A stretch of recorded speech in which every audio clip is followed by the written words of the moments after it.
Welcome everybody. My name is Valerie, and this morning I will be reading from the New American Standard Bible. This is actually my first time ever reading the Bible.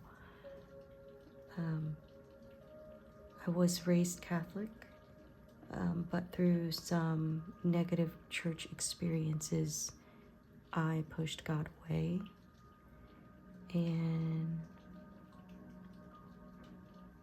now I'm back and wanting to learn. So forgive me if I mispronounce anything. I'm just here to learn and understand. And yeah, I'm thankful that you're with me on this journey. So we're going to start on chapter 26 in the book of Genesis. I got this reading plan.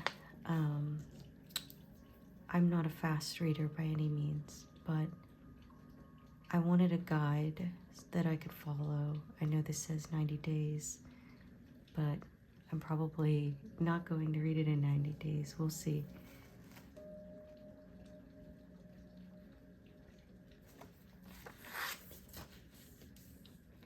Okay.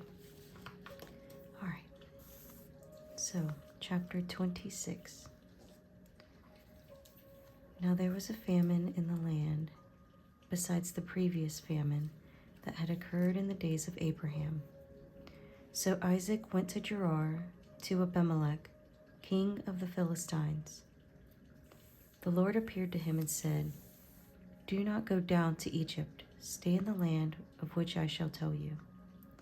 Sojourn in this land, and I will be with you and bless you. For to you and to your descendants I will give all these lands, and I will establish the oath which I swore to your father Abraham. I will multiply your descendants as the stars of heaven, and will give your descendants all these lands. And by your descendants all the nations of the earth shall be blessed. Because Abraham obeyed me and kept my charge, my commandments, my statutes, and my laws." So Isaac lived in Gerar. When the men of the place asked about his wife, he said, "She is my sister," for he was afraid to say, "my wife," thinking the men of the place might kill me on account of Rebekah, for she is beautiful. It came about when he had been there a long time that Abimelech, king of the Philistines, looked out through the window and saw, and behold, Isaac was caressing his wife Rebekah.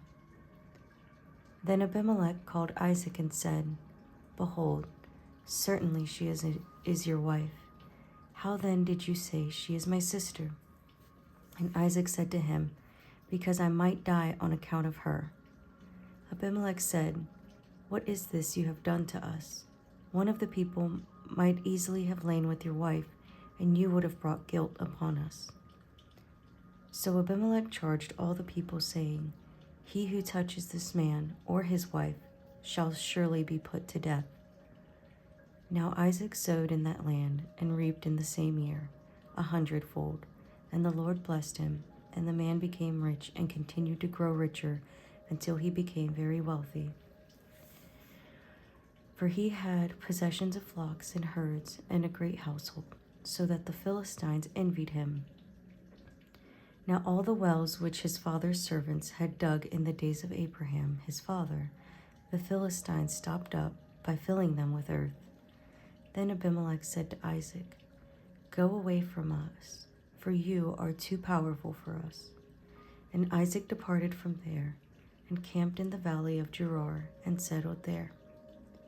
Then Isaac dug again the wells of water which had been dug in the days of his father Abraham, for the Philistines had stopped them up after the death of Abraham. And he gave them the same names which his father had given them. But when Isaac's servants dug in the valley and found there a well of flowing water, the herdsmen of Gerar quarreled with the herdsmen of Isaac, saying, "The water is ours." So he named the well Esek, because they contended with him. Then they dug another well, and they quarreled over it too. So he named it Sitnah. He moved away from there and dug another well, and they did not quarrel over it. So he named it Rehoboth, for he said, "At last, the Lord has made room for us, and we will be fruitful in the land." Then he went up from there to Beersheba. The Lord appeared to him the same night and said, "I am the God of your father Abraham. Do not fear, for I am with you. I will bless you and multiply your descendants, for the sake of my servant Abraham." So he built an altar there and called upon the name of the Lord and pitched his tent there, and there Isaac's servants dug a well. Then Abimelech came to him from Gerar with his advisor Ahuzath and Phicol, the commander of his army. Isaac said to them, "Why have you come to me, since you hate me and have sent me away from you?"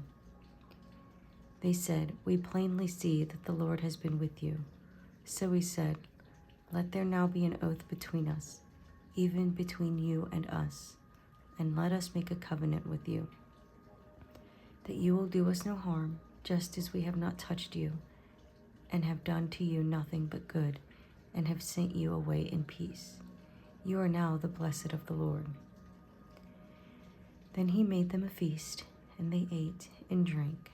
In the morning they arose early and exchanged oaths.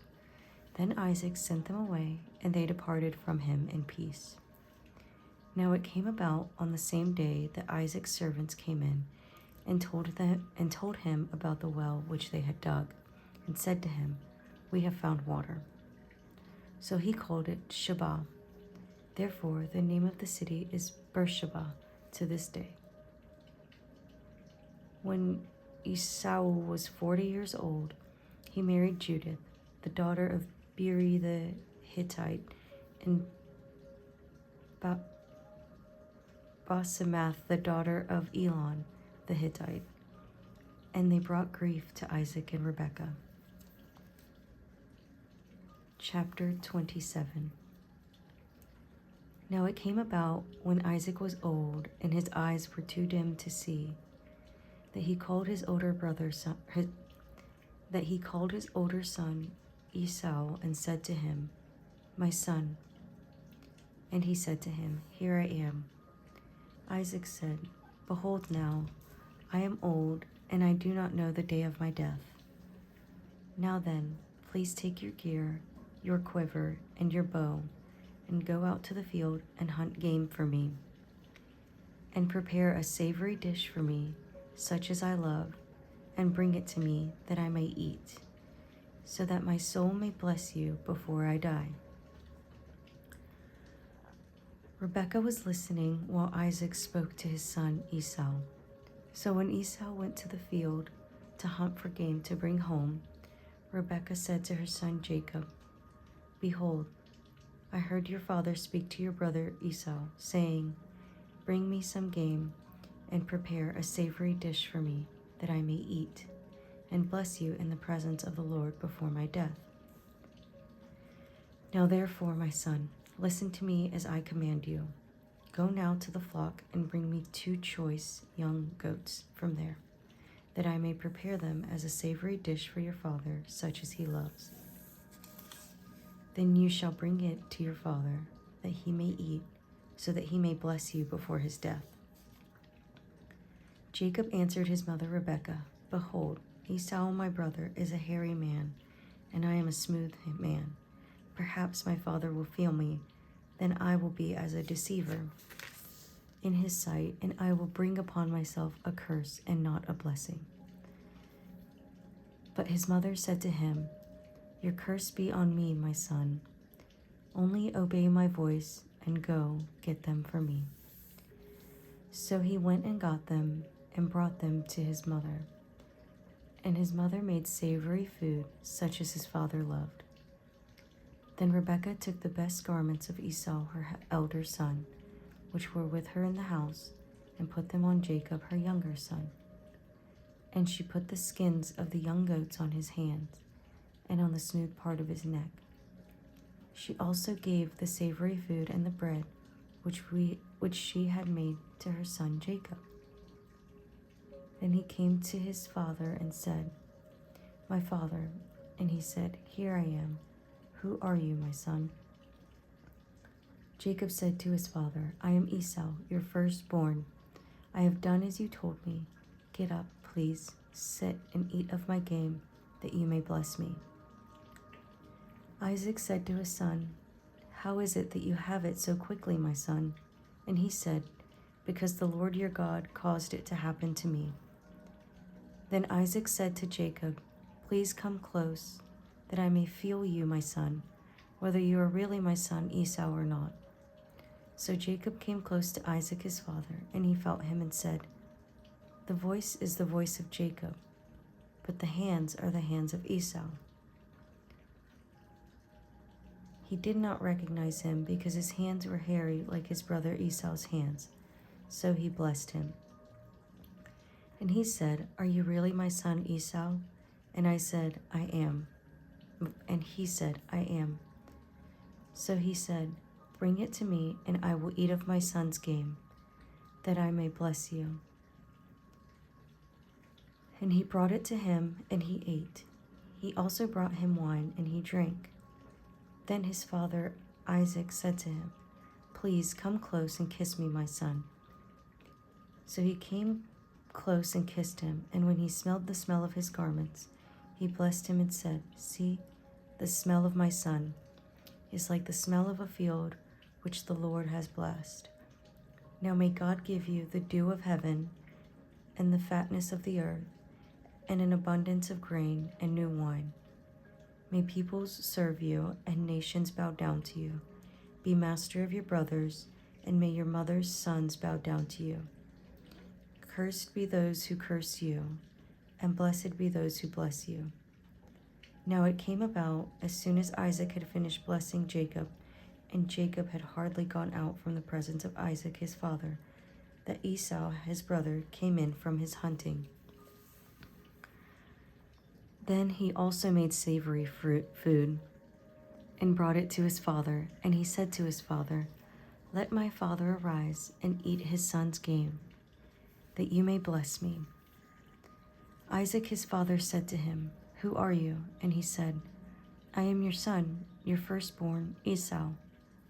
Then Isaac trembled violently and said, "Who was he then that hunted game and brought it to me, so that I ate of all of it before you came, and blessed him? Yes, and he shall be blessed." When Esau heard the words of his father, he cried out with an exceedingly great and bitter cry, and said to his father, "Bless me even also, O my father." And he said, "Your brother came deceitfully and has taken away your blessing." Then he said, "Is he not rightly named Jacob? For he has supplanted me these 2 times. He took away my birthright, and behold, now he has taken away my blessing." And he said, "Have you not reserved a blessing for me?" But Isaac replied to Esau, "Behold, I have made him your master, and all his relatives I have given to him as servants. And with grain and new wine I have sustained him. Now as for you then, what can I do, my son?" Esau said to his father, "Do you have only one blessing, my father? Bless me, even me also, O my father." So Esau lifted his voice and wept. Then Isaac his father answered and said to him, "Behold, away from the fertility of the earth shall be your dwelling, and away from the dew of heaven from above. By your sword you shall live, and your brother you shall serve. But it shall come about, when you become restless, that you will break his yoke from your neck." So Esau bore a grudge against Jacob because of the blessing with which his father had blessed him. And Esau said to himself, "The days of mourning for my father are near. Then I will kill my brother Jacob." Now when the words of her elder son Esau were reported to Rebekah, she sent and called her younger son Jacob, and said to him, Behold, your brother Esau is consoling himself concerning you by planning to kill you. Now therefore, my son, obey my voice and arise. Flee to Haran to my brother Laban. Stay with him a few days until your brother's fury subsides, until your brother's anger, until your brother's anger against you subsides, and he forgets what you did to him. Then I will send and get you from there. Why should I be bereaved of you both in one day? Rebekah said to Isaac, I am tired of living because of the daughters of Heth. If Jacob takes a wife from the daughters of Heth, like these from the daughters of the land, what good will my life be to me?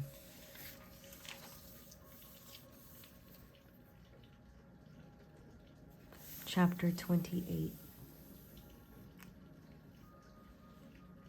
So Isaac called Jacob and blessed him and charged him and said to him, You shall not take a wife from the daughters of Canaan.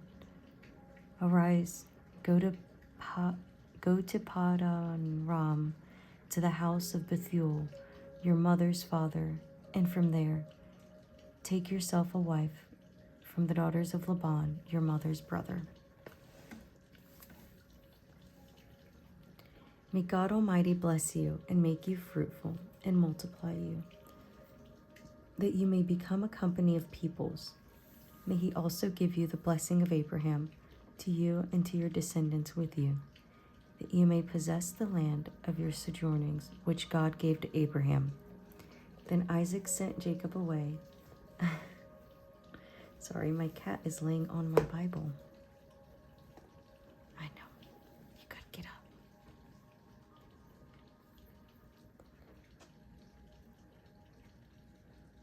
Then Isaac sent Jacob away, and he went to Padan Ram, to Laban, son of Bethuel the Aramean, the brother of Rebekah, the mother of Jacob and Esau. Now Esau saw that Isaac had blessed Jacob, and sent him away to Padan Ram to take himself a wife from there.